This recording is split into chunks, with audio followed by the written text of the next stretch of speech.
నేను బతకలేకపోతున్నా సార్. ఇలా నేను బతకలేకపోతున్నా. ఇదంతా నీ మీద కోపంతో చేయట్లేదు. నీకు విషయం తెలుసా? ఎవరైనా నాకు డబ్బులు ఇస్తే వాళ్ళు నన్ను తిరిగి అడగరు. ఎందుకంటే వాళ్ళకి నా మీద ఉన్న ఇష్టం కాదు. తిరిగి నన్ను నీకు తెలిసిన వాళ్ళు, నాకు తెలిసిన వాళ్ళు నా మీద ఎప్పుడో హోప్స్ వదిలేసిన. ఒకప్పుడు గొప్ప క్రికెటర్, ఇప్పుడు ఒక లూజర్. వాళ్ళందరూ అలా చూడడం తప్పు లేదు. నేను అలానే ఉన్నా.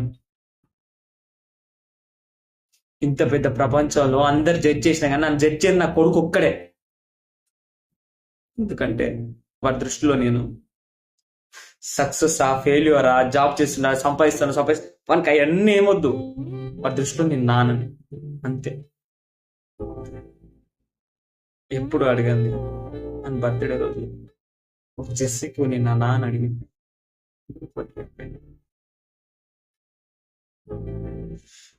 వాళ్ళక ఏమన్నా తెలుసా? క్రికెట్ ఆడితే హీరోలో ఉన్నావు నా నాన్న. వీళ్ళందరూ చూసే దృష్టితోని వాడు నాకు కొద్దిగా తక్కువ చేసి చూసినా నేను తట్టుకోలేను సారా.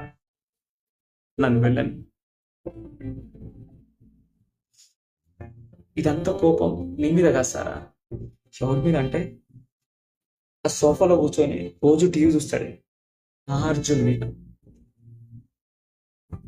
నాన్నగాడు అడిగిన చిన్న గిఫ్ట్ కూడా కొనిలేకపోయింది అర్జున్ మీద.